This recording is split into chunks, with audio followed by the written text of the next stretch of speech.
Connor and Katisha, it's great to see you guys again. The purpose of this call was just to jump on a second. You're about to meet your very first tenant to sign a lease, right? Yes.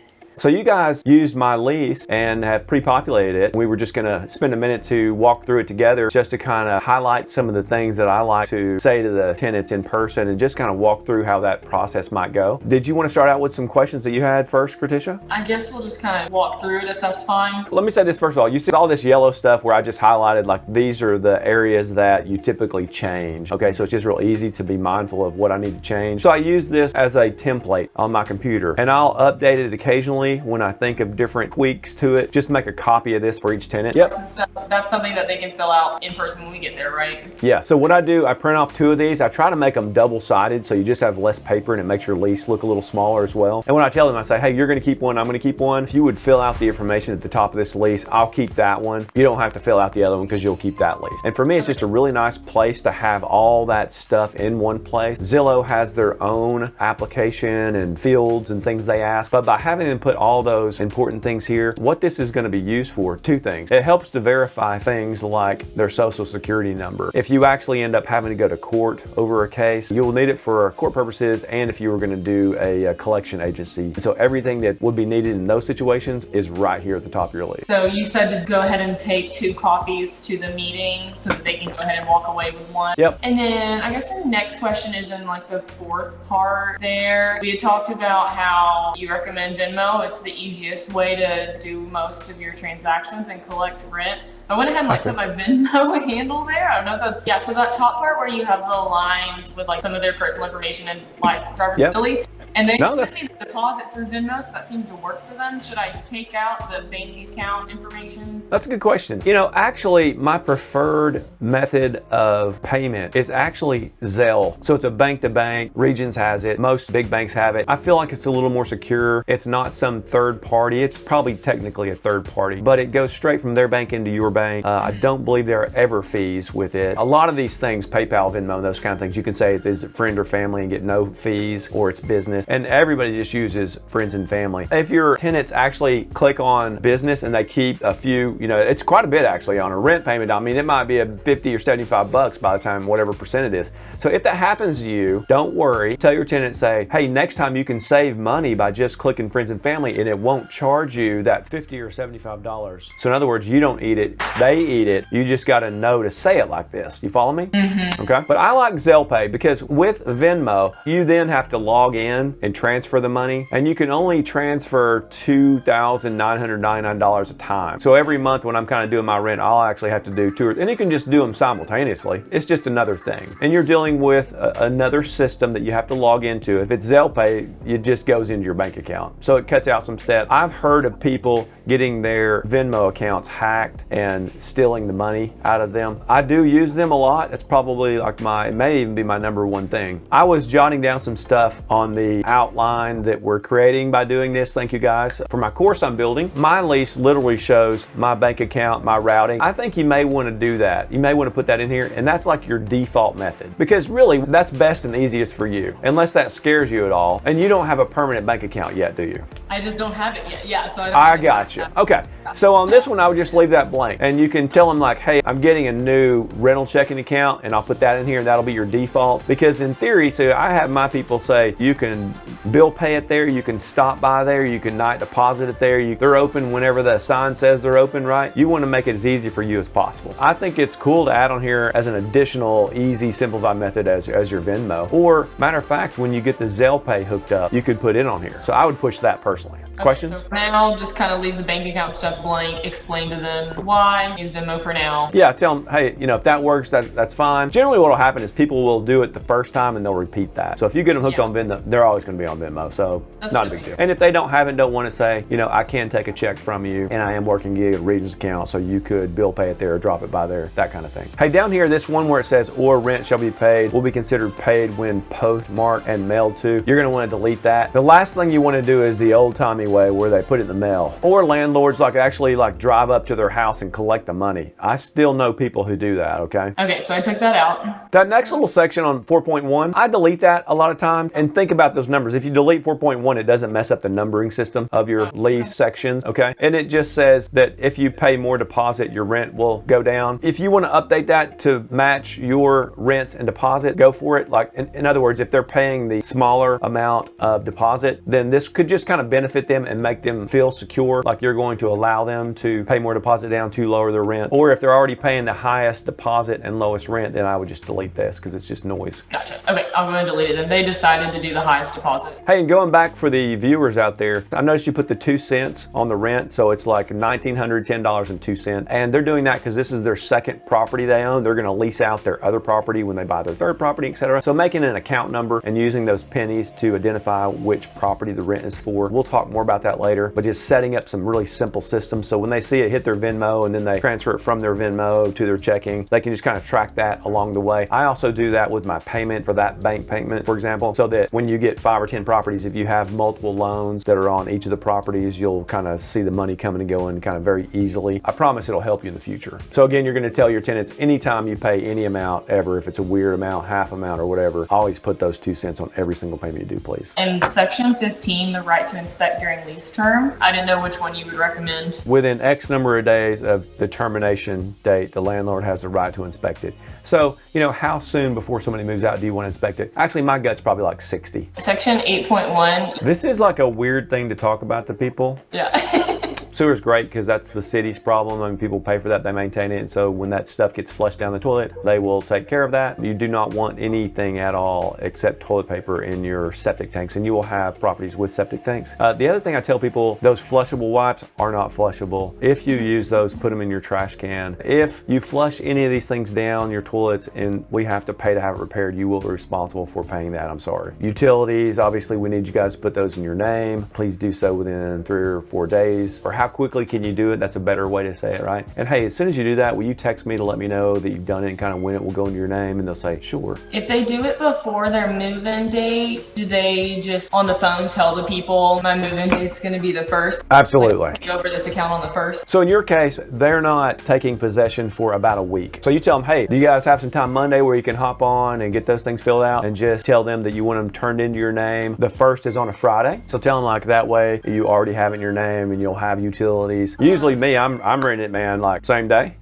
And so in practice, I'll end up paying a few days of power, which can be a lot depending on, you know, if it's in the dead of the winter or the summer. And that's just part of doing business. And then people aren't always real quick at getting things done either, you know, so they'll kind of wait a few days. And when I get those bills back, if it's a lot, you know, I'll look and be like, when did they move in? And that tells you what the time periods are for that bill. And, you know, if they did it pretty reasonably quickly, say within a week of moving in, I'm like, whatever. But if it gets into where, you know, half the month is really on their time, then I will take the bill, divide it by the number of days in the month, and then they were responsible for, say, 15 of those days, and just prorate that out and send them a copy of it, text them a little picture of it, and just say, hey, and then your bill should say final bill on it, which means it's the last one that has been changed. Does that make sense? And if you don't see final bill, you definitely want to be like, hey, I got the bill, and half of this time was on yours, so just add that to your next payment, right? But how's it going getting this changed? I thought you had it changed, you know, could you please take care of that like immediately and let me know as soon as you do? That can bug you, you know, I don't like that at all. The pet section, we don't know what kind of pets they have, like what kind of dogs there are. How do you manage putting the specific dog breeds that you say you don't allow? So I would just empty this place out and kind of let them write in what kind of dogs they have at that time. In our scenario, I think we're saying $300 times 3 dogs is $900 for a non-refundable pet deposit. You're doing the $25 per pet as additional rent or a pet fee per month. We put 20. 20, whatever. I've gone up from my 300 to 400 kind of recently, by the way, on this part, but 300 is fine. A lot of insurance companies, they will actually cancel your policy if you have a few specific breed, like I want to say Doberman Pinschers, maybe German Shepherds and Rottweiler. I've never had an issue with that. You might be liable, or they might drop your insurance. So you could ask your agent about that if they have a dog that seems seems like it might be an issue. The one thing on pets that I do when I'm interviewing the tenants is I always ask them the age of their pet. You'll hear, oh, they're just puppies, or no, we don't have any, but I'm thinking about getting one. So I want them to be a year or more older. It's the young ones that tear up everything. I mean, I've had them chew my door sills, scratch up everything. I mean, they do all the damage in the first year. And you know that as dog owners. So I just tell them I don't allow pets under a year. If you're thinking about getting a dog, there are fabulous dogs at McCamey Shelter that need a new home, and they're mature and they're not going to chew up all your shoes. You know, tell them something that matters to them. Tell the woman, do you want all your nice shoes eaten up? So under the number of occupants, it has you list the number of people. And the reason this is important is like, hey, if you ever want anyone else to be added to the lease, just let me know. And I generally approve that. Let them know you want to approve that. This isn't just like a free-for-all. Because if they had, 50 people living in your place, the more wear and tear in your house. But say, I do require an application for all adults in the house, so I would need that as well. There are some Landlord-Tenant Act things about you not discriminating against somebody with 1,000 children, for example. Okay. And the rule is that you can have up to 2 people in a house per bedroom. So if you have a 3-bedroom house, there can be 6 people in that house. And so if there are more than that, they have 7 people or more, you can tell them like you just have too many people. Good to know. Yeah. What I've told people before is like, man, you've got I just feel like my house isn't big enough for as many people as you have. And I feel like it's going to be a temporary thing and not a good long-term fit for you. So I would hate to see you move in and then move again. And if somebody doesn't live in my house for a year, I don't make any money. It's just a lot of work on both of our ends. Or in your case, if the other lady ends up moving out, tell them, hey, just notify us in an email, and it's great documentation. And nothing's going to change in our lease, but we'll know. That lady that moves out, if I were her, I would want to come off of this lease. I would want an updated lease and some kind of release from the lease. Up at the top, do you have all 3 adults on the top of your lease? And in between each of those names, you should include the word and/or. Great job. So what that means is that... I did it. Okay. Well, here's what that is. It's a legal term. Connor's a business major. It's called joint and several. Have you heard that? Kritisha, have you heard that? So what that means, in the event that you have to file a claim or a lawsuit or a collection on these tenants, that each of them are responsible for the entire balance and also any additional responsibilities if they were to tear something up that exceeded just their rent. So they're each individually responsible for everything themselves, not just collectively. So you could sue each one of them independently. You couldn't get 3 times the amount of judgment, but it's like every one of them is fair game for 100% of the bill. So we'll need, just to make sure, all 3 of them to fill out that information that's there at the top. That's true. You need to make another space on yours, don't you? Just copy and paste it. After utilities, there's a section called early termination of lease. This is something I like to tell people. I like to say, hey, listen, if for any reason you guys need to move out early, contact me immediately and just say, hey, something happened, my job, my kid, my dog, grandkid, whatever, because life happens and it doesn't happen like a contract and like a calendar. The sooner, don't just move out. The sooner you let me know, we can plan together. And that actually happens more times than not with my tenant. And what I do is we just work as adults together. And I'll ask you if you'll help me to get the house looking good. I can advertise. If you'll show it to a few good people and help me to get it lined up. The minute I can get someone else paying rent, I'll let you off the hook for paying your rent. Now you'll lose your deposit like you would expect to, and anyone would, but it's going to save you several months of owing rent, and it's just the right thing to do. So that works out really well. So imagine you guys not even being there. You're just, connecting the people and that sort of thing. By doing so, I can have one tenant move out on one day, because think about that. If this person's responsible for rent for the next year, which they are, right? If you get somebody else to step in after they step out, then this tenant A here, they will be responsible for paying until the new renter starts. So that's how I don't lose a day's rent a lot of times. Let me go back up a second. We don't have to prorate your second month. I always get the first month's rent and full deposit up front. If people don't have enough to put down a deposit at the beginning, they never will. Remember that. Can I pay half the deposit now and half later? No. In tougher times, there's more of that. These days, it's crazy good. But what I was going to say, right above that in this lease, we have it where it automatically renews. So after the first term or after the first year, it does not, all caps, turn into a month-to-month lease. We don't do short-term rentals. If you do want to do a short-term rental, I offer offer mine at a 25% premium, right? So that's a hefty premium. But in order to get this great rate, that's how we do it. That way we don't have to meet up, sign another lease, call each other. If either of us don't want it to automatically renew, we simply have to notify each other by an email or a letter or anything simple like that. And rents have been going up nationally 15, 17% or so over the last couple of years. It's crazy. And so I did include a cap where yours can only go up by 3.9%. And tell them, say, hey, the cost of my insurance, the cost of my taxes on my property go up, but what you'll do at the end of the year, your goal is to make that as small as possible. And this is going to be a partnership. You'll look at what your costs have been over the last year, including maintenance. And if your tenants can do a nice job of keeping those maintenance costs out of your pocket to a minimum, then when next year comes up, you're going to try to keep this rent increase to a minimum, because your goal is to have a long-term tenant who pays on time, takes good care of the property, and stays as long as possible. With this written in there, will you always do a 3.9% increase, or is that maximum, like a cap? This actually says that it will be only a 3.9. Regardless of if they maintain it well, if you have minimal costs, there will be, at the year mark, 3.9 increase. That's what this lease says. 3.9 is a gift, seriously, because rents have been skyrocketing. I said I put this in there to protect myself with some of the costs that I'm incurring that are increasing. But in practice, at the end of the year, when I go look at those costs, my goal is to actually make this as small as possible, because I'd rather have a great tenant that's paying well, that I don't have to go clean up, re-advertise, spend a couple $1,000s painting my place. At the time that I do it a year from now, before their year is up, I have it in my calendar to look at my cost to see what increase I'm going to do. And I send them an email letting them know at that time. So say, even though it says it will go up, I'm just telling you, if you'll be a great tenant, I also consider how is it working with this tenant? Are they very easy and nice to work with? Or do they call me every day and complain about everything and things that don't matter? I mean, if it's something that does matter,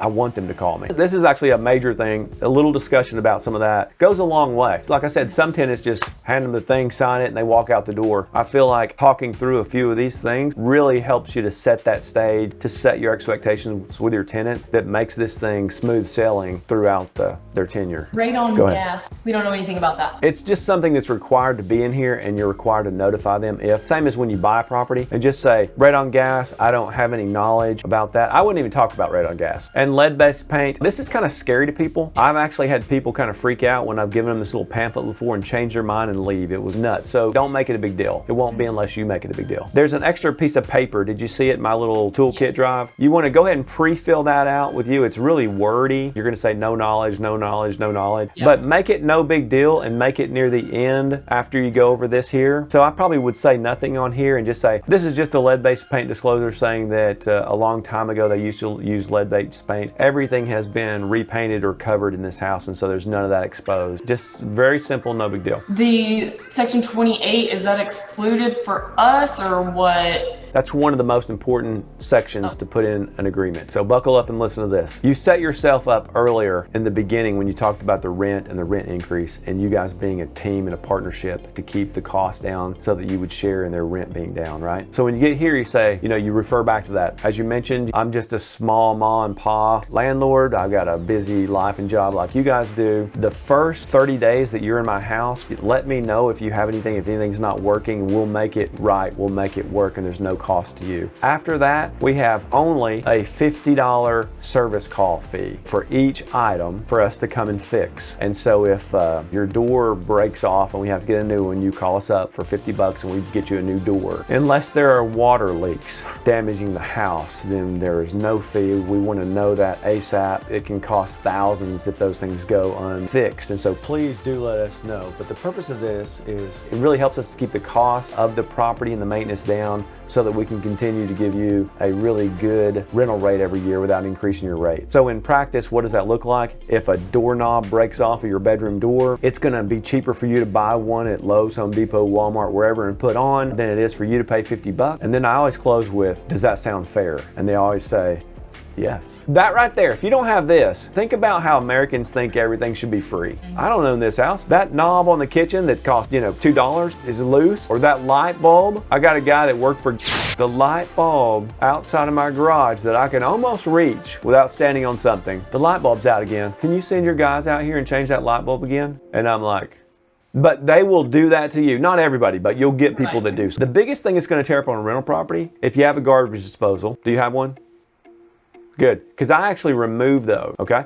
Second biggest thing is the dishwasher, okay? If you have, I don't care what brand dishwasher you have, but if you have this clause, they don't tear up anymore. But without this clause, those things tear up once a quarter. So if people know they're on the hook for something, it's like when you go rent a place, if you put out a deposit on a VRBO or something, like you're like, hey, take your shoes off before you walk across that carpet because we don't want to pay for that carpet. You know what I'm talking about? So that's what this is going to do for you. And then the addendum doesn't apply to this situation, page 6. Yeah, that's just when I do lease options. Unless you're trying to get rid of your property, that's when you would want to use that. Other little checklist is kind of neat. You can just kind of put anything. I actually have several different utility companies around the area that my different properties use, so I will delete out the ones that are not applicable to that property. I'll put something there about the keys, like if there's a lockbox I'm going to leave or something, or the signs, you know, it just helps me to know, like check off for myself. Go pick up the signs, pick up the lockbox the day after. I think you guys are going to use a lockbox with a code and change the code and give them the new code on the day that they pay, or wait until they pay, right? And payments, you can write down, here's all the different deposits, here's all the different rents, and you've paid this much, so therefore you owe this much. And by the way, I like to get a deposit up early before you, really when they want you to take it off the market or hold them in line while you finish approving their application. And then I don't even care if they put the whole deposit down, probably at signing. You know, you want to get it sooner than later, but I also don't like to press people for money. I ask them, like, what do you feel comfortable with? And they're like, I don't know. Look, well, how does 1,000 sound? To get you first in line. You like to put the rest of the deposit down when we sign, and then the rent is actually not due. You know, think the day before you give them the keys, but like the first day of occupancy is the timing of those payments. You went ahead and told them the day before they move in. Perfect. I mean, it's just easier, right? It's just because once you give them that key, if they don't pay rent, if you saw my video on the tenants I had to evict, they knew at signing they were supposed to pay, and then at closing they came and gave me this story. Oh, you know what? That check, whatever. But as soon as we leave here, we'll drive by Regions and deposit it because we couldn't blah, blah, blah. But we will, I promise. I'll text you when I'm out here. And I'm like, okay. Gave him the key, never paid again. Reeves Heating and Air. You want to put this in your contact list tenant, because if your air conditioner tears up, you call them directly. Your house and address has been approved by them for up to $500, and they just come and fix your house. And it takes me as a middleman out, so they come and fix it immediately. And then insurance. Hey, I've got insurance on this property, but I can't cover your contents. I highly recommend that you get renter's insurance. It's really cheap. Whoever your car insurance is through, just ask them about it. I don't know how much, but it's well worth it. Pest control, we don't provide pest control. We make sure there aren't pests in here now. If you want one, you can hire one, or if you just want to do it as needed. Lawn care, somewhere just hit on the clause about lawn care. Obviously, it's a house, not an apartment complex. You will be responsible for maintaining the lawn, the bushes, the shrubs, the mulch, and all those sort of things. Is this guy that you put on your list good to keep on there for that area? Yeah, he's like all Chattanooga. I will say he's really good, but he's really expensive. But like I walk him around my places, I'm like, he kind of knows what I want, but I'll walk a new property with him, cutting down limbs so they're not in your way when you're mowing, just kind of prettying up the place, planting some bushes, pine straw, mulch. All right, well listen, any other questions? Not at the moment, we might text you.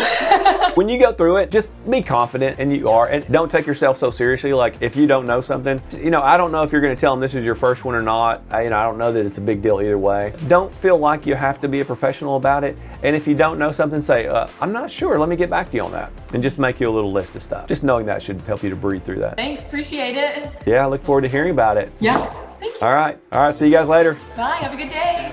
All right, bye. If you enjoyed this video, it would really help the channel if you would click the like button. I hope you have a great week, and I'll see you next time. Oh, and by the way, although I'm a licensed CPA and I have 3 business degrees, I'm just a guy on YouTube, so be sure to contact your professionals before making any investment decisions. Thank you so much, and I'll see you next week. IdentityGuard.com is now offering my subscribers a 33% discount on their services. See the link in the show notes below.